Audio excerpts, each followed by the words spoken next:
भीड़ में भले ही पैदा हुए पर इस भीड़ से आगे बढ़ना है। जिस शिखर पे कोई पहुंच ना सका उस शिखर पे हमको चढ़ना है।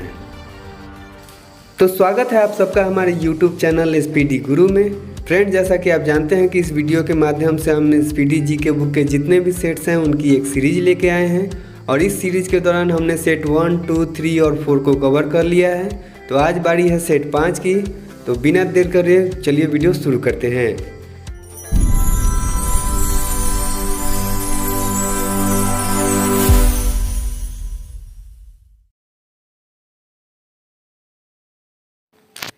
पहला पॉइंट है, फ्रेंच इंडिया की राजधानी पांडिचेरी थी। फ्रेंच मतलब फ्रांसीसी। इनका आगमन 17वीं शताब्दी में हुआ। फ्रांसीसी ईस्ट इंडिया कंपनी की स्थापना 1 सितंबर 1664 को लुई 16वां के शासनकाल में हुआ था। फ्रांसीसियों द्वारा शासित क्षेत्र थे पांडिचेरी, कराईकल, यानम, माहे और चंदननगर, और इन्होंने इस उपनिवेश को फ्रेंच इंडिया का नाम दिया। उपनिवेश किसे कहते हैं? उपनिवेश उन छोटे राज्यों को कहते हैं जो कि धन धान्य से परिपूर्ण होते हैं और बड़े राज्यों द्वारा उन पर शासन कर उनके संसाधनों का उपयोग किया जाता है। फैक्ट्री स्थापना। फ्रांसीसियों ने अपनी पहली फैक्ट्री 1668 में सूरत में और दूसरी फैक्ट्री 1669 में मसूलीपट्टनम में स्थापित की और ये भारत में 1954 तक रहे। चलिए दूसरे पॉइंट की ओर। दूसरा पॉइंट है, बडागा जनजाति तमिलनाडु की नीलगिरी पहाड़ियों में रहती है।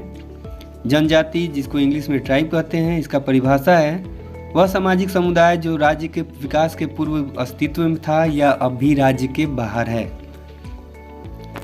तमिलनाडु की अन्य जनजातियों में टोडा, कोटा, टोडकोटा आदि शामिल हैं। कोटा और टोडकोटा भी नीलगिरी की पहाड़ियों में निवास करते हैं। नीलगिरी पहाड़ियाँ यह पश्चिमी घाट का एक पर्वतमाला है।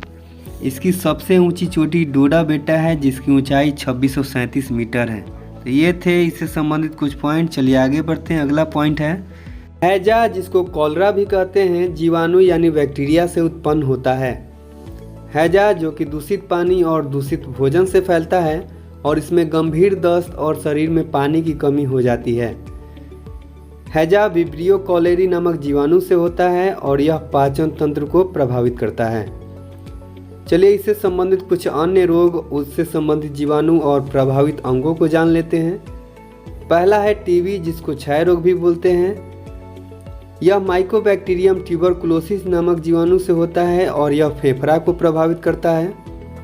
दूसरा है टाइफाइड, जो कि साल्मोनेला टाइफी नामक जीवाणु से होता है और यह आंत को प्रभावित करता है।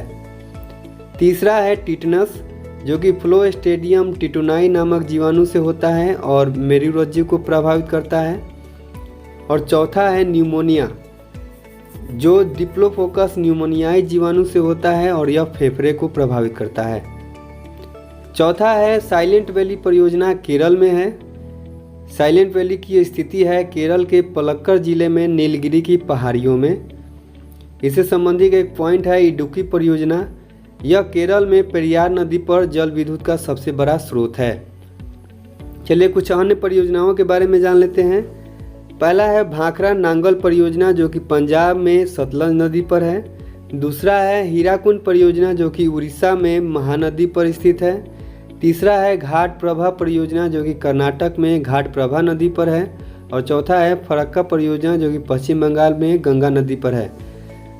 ध्यान दीजिएगा, भारत के पहले प्रधानमंत्री जवाहरलाल नेहरू ने इन परियोजनाओं को आधुनिक भारत का मंदिर कहा था। चलिए अगले पॉइंट की ओर। अगला है राष्ट्रपति का विधिवत चुनाव पहली बार मई 1952 में हुआ था। चलिए इसको थोड़ा विस्तार से जानते हैं। डॉक्टर राजेंद्र प्रसाद को 26 जनवरी 1950 को संवैधानिक रूप से राष्ट्रपति बनाया गया और दूसरी बार 13 मई 1952 को संसद द्वारा विधिवत राष्ट्रपति चुना गया। डॉक्टर राजेंद्र प्रसाद भारत के इतिहास में 2 बार राष्ट्रपति रहने वाले पहले व्यक्ति हैं।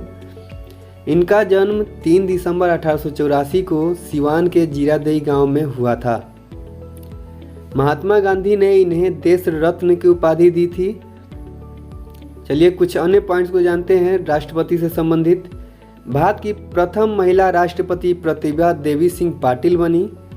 भारत के राष्ट्रपति की नई दिल्ली स्थित राष्ट्रपति भवन में रहते हैं, जिसे रायसीना हिल भी कहा जाता है। राष्ट्रपति का चुनाव संविधान के अनुच्छेद 55 के अनुसार एकल संक्रमणीय मत पद्धति द्वारा इसका चुनाव होता है और राष्ट्रपति को भारत का प्रथम व्यक्ति भी कहा जाता है। तो ये था राष्ट्रपति से संबंधित कुछ पॉइंट्स। चलिए आगे बढ़ते हैं। अगला है ब्रोमीन धातु साधारण ताप पर द्रव के रूप में पाई जाती है। चलिए इससे संबंधित कुछ पॉइंट्स को जानते हैं। ब्रोमीन की खोज फ्रांस के वैज्ञानिक बैलार्ड द्वारा 1826 ईस्वी में की गई। यह आवर्त सारणी के 17वें वर्ग और चौथे आवर्त में पाया जाता है। सक्रिय होने के कारण यह मुक्त अवस्था में नहीं पाया जाता है।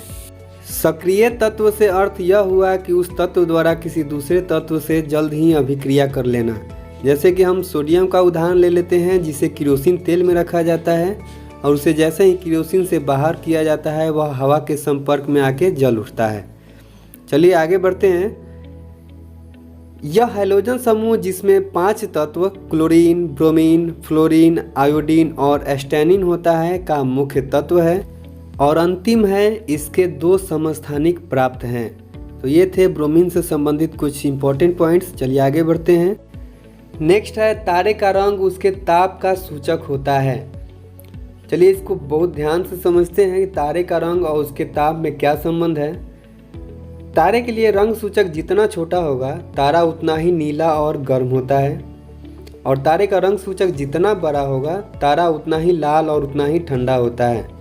चलिए इसको एक उदाहरण से समझते हैं कि सूर्य एक तारा है जिसका रंग सूचक 0.65 से ±0.005 तक होता है और यह पीले सा रंग का है। और राजन्य तारे का रंग सूचक -0.03 है जिसका अर्थ है यह नीले सा रंग का है और अधिक गर्म है। यहाँ ध्यान दीजिएगा, सूर्य का मान प्लस में है और राजन्य तारे का मान माइनस में है, यानी कि इसका मान जितना कम है उतना ही गर्म है और नीले सा रंग का है और जो जितना ठंडा होता है उसका रंग उतना ही लाल और पीले सा रंग का होता है। चलिए आगे बढ़ते हैं। अगला है सूर्य से पृथ्वी तक गर्मी विकिरण विधि द्वारा पहुंचता है। चलिए इसको थोड़ा विस्तार से समझते हैं। सूर्य से निकलने वाली किरणें विद्युत चुंबकीय विकिरणें होती हैं और ये विकिरण विधि द्वारा हम तक पहुंचती हैं। विकिरण विधि का अर्थ हुआ इन्हें गमन करने के लिए किसी भी माध्यम की आवश्यकता नहीं होती है। जल हो, वायु हो या निर्वात हो, ये सब में गमन समान रूप से करती हैं। चलिए आगे समझते हैं। ऊर्जा का संचरण मुख्यतः 3 विधियों से होता है: चालन, संवहन और विकिरण। चालन और संवहन में ऊष्मा उच्च ताप से निम्न ताप के ओर गमन करती है और इन्हें संचरण के लिए माध्यम की आवश्यकता होती है। और विकिरण विधि में ऊष्मा संचरण के लिए किसी भी माध्यम की आवश्यकता नहीं होती है क्योंकि इनमें ऊष्मा का संचरण विद्युत चुंबकीय विकिरण द्वारा होता है। आगे बढ़ते हैं। अगला है भारत में स्पीड पोस्ट सेवा 1986 में प्रारंभ हुआ था। डेट थी 1 अगस्त 1986 ईस्वी को। स्पीड पोस्ट सेवा के अंतर्गत पत्रों, पार्सलों और दस्तावेजों की डिलीवरी एक निश्चित अवधि के अंतर्गत की जाती है और अवधि में डिलीवरी ना होने पर ग्राहक को डाक शुल्क समेत पूर्ण रूप से वापस कर दिया जाता है। चलिए इससे संबंधित कुछ अन्य पॉइंट्स को जानते हैं। स्पीड पोस्ट नेटवर्क में 163 राष्ट्रीय और 953 राज्य स्पीड पोस्ट केंद्र शामिल हैं। यह सेवा अंतर्राष्ट्रीय क्षेत्र में भी 97 देशों में उपलब्ध है। स्पीड पोस्ट में पिन कोड लिखना अनिवार्य होता है ताकि यह सही समय पर सही पते पर पहुंच पाए। और अंतिम है, इंटरनेट आधारित स्पीड पोस्ट सेवा को 3 जनवरी 2002 को शुरू किया गया। चलिए अगले पॉइंट को देखते हैं। अगला है भारत में प्रथम मकबरा नसीरुद्दीन महमूद का मकबरा है। चलिए मकबरा को जान लेते हैं। किसी व्यक्ति के कब्र के ऊपर भवन बना दिया जाता है तो उसे मकबरा कहा जाता है। नसीरुद्दीन महमूद का मकबरा दिल्ली के किशनगढ़ में स्थित है। इसे सुल्तानगढ़ी मकबरा भी कहा जाता है। इसका निर्माण इल्तुतमिश ने 1231 ईस्वी में मलकापुर में करवाया था। तुर्क सुल्तानों द्वारा भारत में निर्मित यह पहला मकबरा है, इसलिए इल्तुतमिश को मकबरा निर्माण शैली का जन्मदाता कहा जाता है। नसीरुद्दीन महमूद तुर्की शासक था जिसका शासनकाल 1246 ईस्वी से 1265 ईस्वी तक रहा, जो दिल्ली सल्तनत का 8वां सुल्तान बना और यह गुलाम वंश से संबंधित था। चलिए आगे बढ़ते हैं। अगला पॉइंट है, नागालैंड राज्य की राजकीय भाषा अंग्रेजी है। नागालैंड राज्य की राजधानी कोहिमा है। चलिए थोड़ा आगे बढ़ते हैं। नागालैंड में अंग्रेजी के साथ साथ हिंदी और 16 आदिवासी बोलियां बोली जाती हैं। इससे संबंधित एक अन्य पॉइंट है नीचे। नागालैंड के अलावा मिजोरम, जिसकी राजधानी आइजोल है, इसकी भी राजकीय भाषा अंग्रेजी है और साथ ही यहाँ मिजो या लुसाई और हिंदी भाषा बोली जाती है। तो ये काफ़ी इम्पोर्टेंट है एग्ज़ाम की दृष्टि से। इन 2 राज्यों में राजकीय भाषा अंग्रेजी है, इसको विशेष रूप से ध्यान में रखिएगा। अगला है लाल सीसा को बोलचाल की भाषा में सिंदूर कहते हैं। लाल सीसा का रासायनिक सूत्र होता है Pb3O4। इसका रासायनिक नाम ट्राइलेक टेट्राऑक्साइड होता है और यह एक अकार्बनिक यौगिक है। कार्बनिक और अकार्बनिक में अंतर ऐसे समझ सकते हैं कि जिन यौगिकों में कार्बन की मात्रा होती है उसे कार्बनिक यौगिक कहते हैं और जिनमें नहीं होती है उसे अकार्बनिक यौगिक कहते हैं। जैसा कि आप देख पा रहे होंगे Pb3O4 में लेड है और ऑक्सीजन है, इसमें कार्बन की मात्रा नहीं है, इसलिए यह एक अकार्बनिक यौगिक है। इसका उपयोग है पेंट और कांच और मिट्टी के बर्तन को रंगने में, एक प्रकार के प्राइमर के रूप में। लाल सीसा को कोमिटान भी कहा जाता है। चलिए अगले पॉइंट की ओर। अगला है तेल और प्राकृतिक गैस निगम का मुख्यालय देहरादून में है। तेल और प्राकृतिक गैस निगम मतलब ONGC, फुल फॉर्म है oil and natural gas corporation limited. इसकी स्थापना 14 अगस्त 1956 को हुई थी। चलिए इससे संबंधित कुछ अन्य कंपनियों के बारे में जानते हैं। पहला है गेल, फुल फॉर्म है gas authority of India limited. इसकी स्थापना अगस्त 1984 में हुई थी। दूसरा है भेल, भारत हैवी इलेक्ट्रिकल्स लिमिटेड। इसकी स्थापना 1964 में हुई थी। और तीसरा है SAIL, steel authority of India limited. इसकी स्थापना 19 जनवरी 1954 को हुई थी और इन तीनों का मुख्यालय नई दिल्ली है। चलिए अगले पॉइंट की ओर बढ़ते हैं। अगला और लास्ट है मकराना संगमरमर के लिए प्रसिद्ध है। मकराना जो कि राजस्थान के नौगढ़ जिले में है। ताजमहल के निर्माण में मकराना के ही संगमरमर का उपयोग किया गया था। और अंतिम पॉइंट है मकराना श्वेत पत्थर और संगमरमर के लिए प्रसिद्ध है, तो इसको याद रखिएगा। चलिए अगला पॉइंट देखते हैं। अगला पॉइंट है भारत को ओलंपिक में सबसे पहला स्वर्ण पदक एम्स्टर्डम में मिला था। चलिए एम्स्टर्डम ओलंपिक के बारे में थोड़ा जान लेते हैं। भारतीय हॉकी टीम द्वारा 26 मई 1928 में एम्स्टर्डम ओलंपिक में पहला स्वर्ण पदक जीता गया और पहली बार ओलंपिक मशाल भी एम्स्टर्डम ओलंपिक में ही जलाया गया। चलिए ओलंपिक खेलों की शुरुआत की बात करें तो आधुनिक ओलंपिक खेलों की शुरुआत 6 अप्रैल 1896 को यूनान की राजधानी एथेंस में हुई थी। इसका आयोजन प्रत्येक 4 सालों पर होता है। 3 बार 1916, 1940 और 1944 ईस्वी में विश्व युद्ध के कारण ओलंपिक नहीं हुए थे। तो ये थे ओलंपिक से संबंधित कुछ इंपॉर्टेंट पॉइंट्स। चलिए आगे बढ़ते हैं। अगला पॉइंट है लाओत्से पर्वत शिखर नेपाल में स्थित है। चलिए इसको थोड़ा विस्तारित करते हैं। यह एवरेस्ट, K2 जिसको गॉडविन ऑस्टिन भी कहते हैं और कंचनजंगा के बाद विश्व का चौथा सबसे ऊंचा शिखर है। विश्व का सबसे ऊंचा पर्वत शिखर है माउंट एवरेस्ट, जिसकी ऊंचाई 8850 मीटर है और इसको नेपाल में सागरमाथा के नाम से जाना जाता है।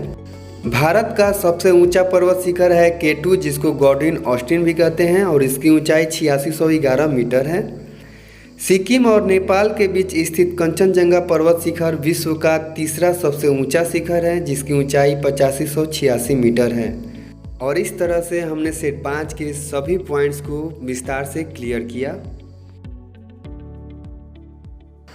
तो ये था सेट 5 का फुल डिटेल। आशा करता हूँ आप सबको पसंद आया होगा। अगर वीडियो पसंद आया हो तो इस वीडियो को लाइक कर दें, इसको शेयर कर दें और इस चैनल को सब्सक्राइब कर दें। तो मिलते हैं अगले वीडियो में सेट 6 के साथ। तब तक पढ़ते रहिए, स्वस्थ रहिए, मस्त रहिए।